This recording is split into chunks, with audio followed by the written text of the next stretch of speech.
Hello and welcome. इस lecture के अंदर हम डिस्कस करेंगे मोंटेस्क्यू का सेपरेशन ऑफ पावर। मतलब जो theory of separation of power Montesquieu ने दी है वो हम समझने की कोशिश करेंगे। सेपरेशन ऑफ पावर का सिंपल सा मतलब ये हुआ कि पावर को हमने सेपरेट करना है, पावर को हमने डिवाइड करना है। तो ऐसा ना हो कि पावर सारी की सारी किसी एक व्यक्ति में या किसी एक इंस्टीट्यूशन में या फिर किसी एक ऑर्गन में कंसंट्रेट होकर रह जाए। तो हमें ये इंश्योर करना है कि पावर जो है वो क्लियरली डिवाइडेड हो अलग अलग ऑर्गन्स ऑफ गवर्नमेंट के बीच में। मतलब ऐसा ना हो जैसे हमारे पास अभी तीन गवर्नमेंट्स आते हैं, तीन ऑर्गन्स आते हैं गवर्नमेंट के। जैसे अगर आप इंडिया की बात करें तो हमारे पास लेजिस्लेचर है, एग्जीक्यूटिव है, जुडिशरी है। तो इन तीनों ऑर्गन्स के बीच में पावर जो है वो डिवाइड होनी चाहिए। ऐसा नहीं होना चाहिए कि सारी की सारी पावर जो है वो एग्जीक्यूटिव के पास चली गई और जुडिशरी और लेजिस्लेचर के पास कोई पावर है ही नहीं। या ऐसे नहीं होना चाहिए कि सारी की सारी पावर जो है वो लेजिस्लेचर के पास चली गई या सारी की सारी पावर जुडिशरी के पास चली गई। तो कंसंट्रेशन ऑफ पावर नहीं होना चाहिए किसी एक ऑर्गन में, बल्कि पावर जो है वो क्लियरली सेपरेट होनी चाहिए, डिवाइडेड होनी चाहिए। और हर एक ऑर्गन अपनी पावर को यूटिलाइज करे, अपनी पावर को एक्सरसाइज करे और दूसरे ऑर्गन में इंटरफेयर ना करे। ये होता है सेपरेशन ऑफ पावर और इसका कंसेप्ट जो है वो मोंटेस्क्यू ने दिया है। अब आपको ये समझना है कि ये जो सेपरेशन ऑफ पावर है इसका बैकग्राउंड क्या है। देखो हो क्या रहा था कि क्योंकि मोंटेस्क्यू फ्रांस से आता था, वो फ्रांस में रहता था, वो फ्रेंच फिलोसोफर है। तो हो क्या रहा था कि मोंटेस्क्यू के टाइम पे फ्रांस में जो है वो सारी की सारी पावर जो है वो कंसंट्रेट हो गई थी राजा के पास।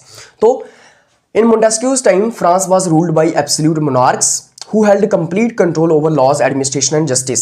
तो मोंटेस्क्यू के टाइम पे जो फ्रांस था उसको राजा जो थे वो चलाया करते थे और सारी की सारी पावर राजा के पास होती थी। तो एग्जीक्यूटिव भी राजा, एग्जीक्यूटिव पावर्स भी राजा के पास होती थी, लेजिस्लेचर भी राजा के पास होता था और जुडिशियल पावर्स भी राजा के पास होती थी। तो कानून बनाने का काम भी राजा ही करता था, उनको इंप्लीमेंट भी राजा करता था और इवन की न्याय का काम भी राजा ही करता था, कोर्ट्स का काम भी राजा ही करता था। तो जब एक व्यक्ति के पास ही सारी की सारी पावर आ जाए तो वहां पे क्या होता है, वहां पे सप्रेशन होता है, वहां पे ओप्रेशन होता है, वहां पे मिसयूज होता है पावर का और वहां पे इंडिविजुअल लिबर्टी जो है वो डेंजर में आ जाती है। जैसे कि एग्जाम्पल से मैं अगर आपको बताऊं, आज प्रधानमंत्री मोदी जी के पास जो है वो एग्जीक्यूटिव पावर है, इज द एग्जीक्यूटिव है। आप ये कह सकते हैं कि वो हेड ऑफ गवर्नमेंट है, तो उनके पास एग्जीक्यूटिव पावर है। कल को अगर प्रधानमंत्री मोदी जी ही कोर्ट का काम भी करने लग पड़े और प्रधानमंत्री मोदी जी ही लेजिस्लेचर का काम भी करने लग पड़े, तो इसका मतलब ये हुआ कि वो अपनी मनमर्जी से कुछ भी कर सकते हैं, क्योंकि वही सब कुछ है। न्याय भी वही है, न्यायालय भी वही है, कोर्ट्स भी वही है, लेजिस्लेचर भी वही है, एग्जीक्यूटिव भी वही है। तो सारा का सारा अगर उन्हीं के पास आ गया सब कुछ, सारे के सारी पावर्स, तो इसका मतलब वो कुछ भी कर सकते हैं। वो जो है वो मनमर्जी अपनी चला सकते हैं, ऑपरेशन कर सकते हैं। लेकिन अभी आज के टाइम पे अगर मोदी जी अगर कुछ गलत करते भी हैं, अगर लेजिस्लेचर अगर कुछ गलत करता है, अगर कोई गलत कानून बनाता है, तो जुडिशरी ऐसा नहीं करने देती है, प्रॉपर चेक्स एंड बैलेंसेस होते हैं। तो होता क्या है कि जब एक व्यक्ति के पास ही सारी की सारी पावर्स होती है तो उससे जो है वो पावर का कंसंट्रेशन हो जाता है उसके पास और फिर उससे क्या होता है, पावर का मिसयूज होता है और लोगों को ऑप्रेस किया जाता है, इंडिविजुअल लिबर्टी खतरे में आ जाती है और मन मर्जी से जो मर्जी करती है वो वहां पे वो व्यक्ति करता है। जैसे मैंने आपको बताया कि अगर सारी की सारी पावर्स आज जुडिशरी के पास ही आ जाए तो जुडिशरी जो चाहे वो कर सकती है। जैसे आज के टाइम पे पावर्स डिवाइडेड है, तो अगर हमारा पार्लियामेंट, लेजिस्लेचर अगर कोई गलत कानून बनाता है, एक ऐसा कानून बनाता है जो फंडामेंटल राइट्स को वायलेट करता है, तो जुडिशरी ऐसा नहीं करने देती है, उस कानून को नल एंड वॉइड डिक्लेयर कर दिया जाता है जुडिशियल रिव्यू की मदद से। इसी तरीके से अगर जुडिशरी अगर कोई गलत फैसला लेती है तो पार्लियामेंट के अंदर उसको जो है उस फैसले को रिव्यू किया जा सकता है या फिर वहां पे चेक्स एंड बैलेंसेस हमारे पास अवेलेबल हैं। अगर कोई एग्जीक्यूटिव एक्शन लिया जाता है, मतलब सरकार अगर कोई गलत फैसला लेती है तो उस सरकार को अकाउंटेबल ठहराया जाता है in the court of people as well, in the court of law as well and in parliament as well, in legislature as well। तो ये समझना है आपको कि पावर का एक हाथ में जब कंसंट्रेशन हो जाता है तो उससे क्या होता है, मिसयूज ऑफ पावर होता है। And similar was going on in the France as well. France में क्योंकि सारी पावर एक राजा के पास थी, वही लॉज, एडमिनिस्ट्रेशन और जस्टिस को कंट्रोल कर रहा था। इससे क्या हो रहा था, पावर का मिसयूज हो रहा था, ऑपरेशन किया जा रहा था, मनमर्जी की जा रही थी और एक नागरिक की स्वतंत्रता खतरे में थी।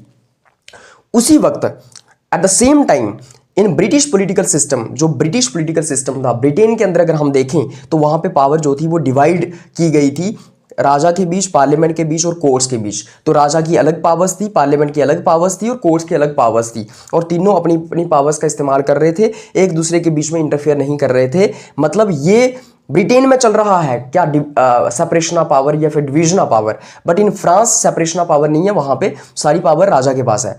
लेकिन ब्रिटेन के अंदर जो है पावर डिवाइड हुई है किंग, पार्लियामेंट और कोर्ट्स के बीच में, और तीनों अपना अपना काम कर रहे हैं, जो जो पावर्स उनकी हैं, जो जो उनको काम दिया गया है, और एक दूसरे के अंदर इंटरफेयर नहीं कर रहे हैं। तो इससे क्या हो रहा था कि बैलेंस्ड और फ्री सिस्टम हमें देखने को मिल रहा था कि अगर कोई राजा गलत कुछ करता तो पार्लियामेंट और कोर्ट्स उसको चेक करते। अगर पार्लियामेंट कुछ गलत कर रहा है तो राजा और कोर्ट्स पार्लियामेंट के ऊपर जो है वो उसके ऊपर जो है वो उसकी क्या बोलते हैं, नकेल कसते। और अगर कोर्ट्स गलत करते तो किंग और पार्लियामेंट इसके ऊपर चेक्स एंड बैलेंसेस रखते। तो इससे कि कोई भी मिसयूज ना करे पावर का, तीनों की पावर्स के बीच में बैलेंस बना हुआ था। इसलिए क्या बोलते हैं, मोंटेस्क्यू क्योंकि फ्रांस के अंदर रह रहा है तो उसको ये ब्रिटिश पॉलिटिकल सिस्टम पसंद आ गया, इसलिए उसने फिर अपनी theory of separation of powers the.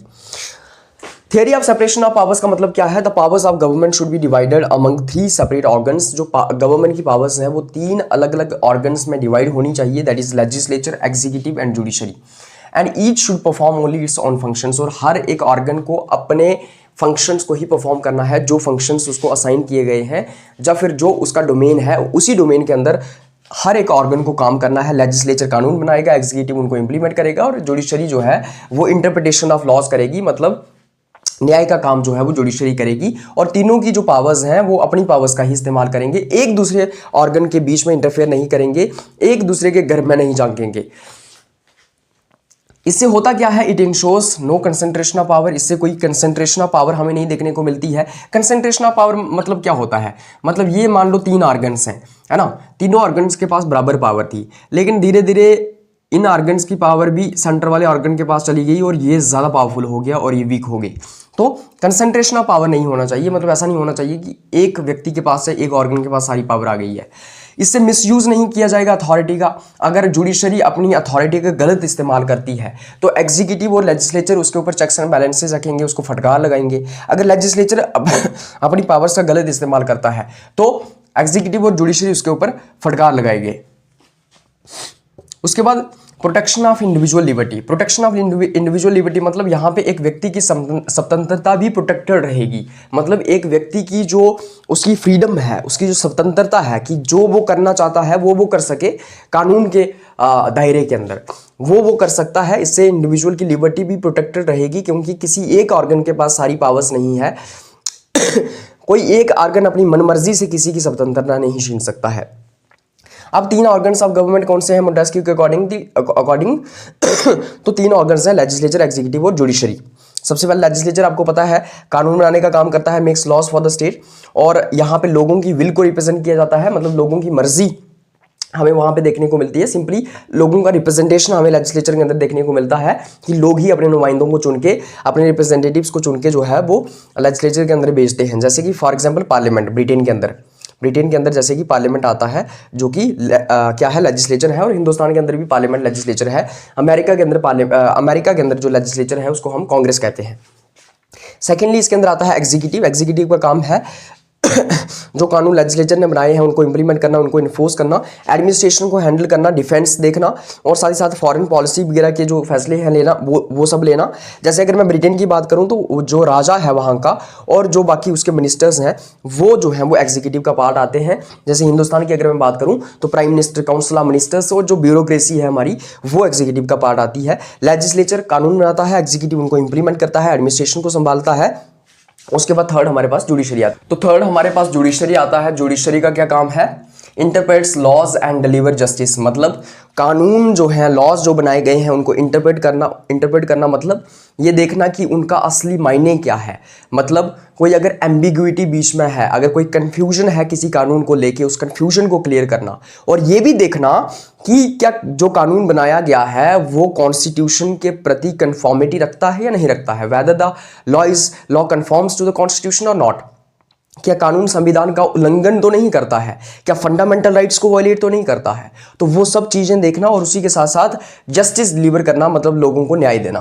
Protects the citizens from the misuse of power by other branches. और अगर बाकी ब्रांचेस के द्वारा, अगर एग्जीक्यूटिव और जुडिशरी के द्वारा पावर का मिसयूज किया गया है, पावर का गलत इस्तेमाल किया गया है, पावर का अब्यूज किया गया है और एक व्यक्ति के ऊपर अत्याचार किया गया है या पावर का मिसयूज किया गया है, तो उससे भी जो नागरिक हैं उनको बचाना, मतलब जुडिशरी ये इंश्योर करती है कि एग्जीक्यूटिव और लेजिस्लेचर अपने पावर का मिसयूज ना करें, बल्कि अच्छे तरीके से अपनी पावर को इस्तेमाल करें। जैसे कि कोर्ट्स ऑफ लॉ एग्जांपल हमारे पास आती है, जैसे हिंदुस्तान में सुप्रीम कोर्ट है, हाई कोर्ट्स हैं।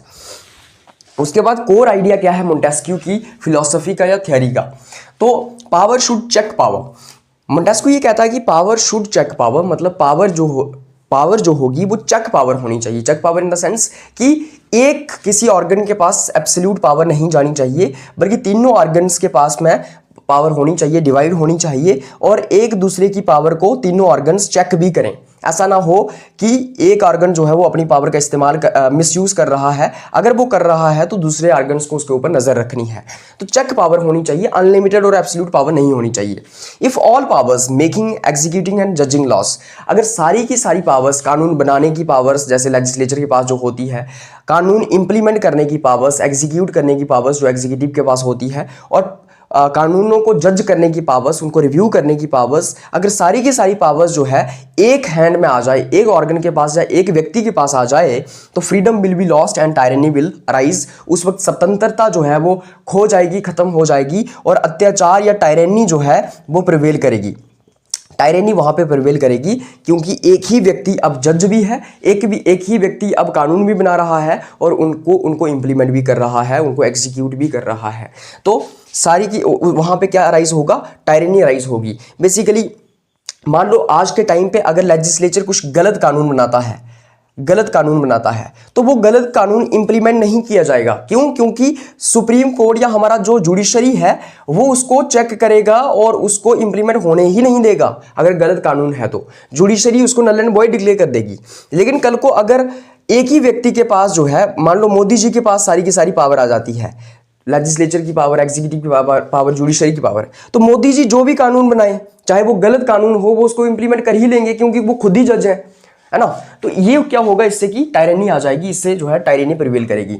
सो टू प्रिजर्व लिबर्टी को प्रिजर्व करने के लिए, स्वतंत्रता को बचाने के लिए हर एक ऑर्गन जो है वो इंडिपेंडेंट होना चाहिए। मतलब हर एक ऑर्गन जो है, लेजिस्लेचर, एग्जीक्यूटिव, जुडिशरी, तीनों ऑर्गन स्वतंत्र हैं, अपना अपना काम कर रहे हैं। Each organ should limit and balance the power of others, और हर एक ऑर्गन को जो है वो दूसरे ऑर्गन की पावर को लिमिट करना है, उसको बैलेंस करना है। ये इंश्योर करना है कि तीन ऑर्गन्स में से किसी के पास ज़्यादा पावर ना आ जाए, अगर आ रही है तो उसको कम करना, ये दोनों ऑर्गन्स बाकी उसके ऊपर नजर रखेंगे।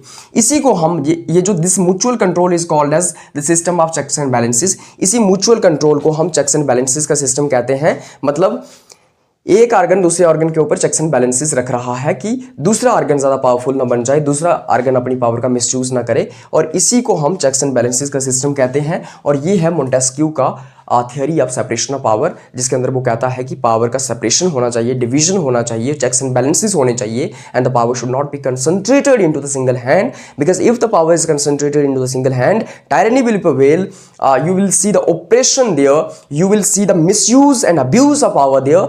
So therefore the power should not be concentrated into the one hand, rather power should be divided into the multiple hands, into the three organs, that is legislature, executive and judiciary. And the background of this theory is that in France the power was concentrated into the hands of monarchs. Monarchs were controlling the decision monarchs were controlling the legislature, executive, judiciary.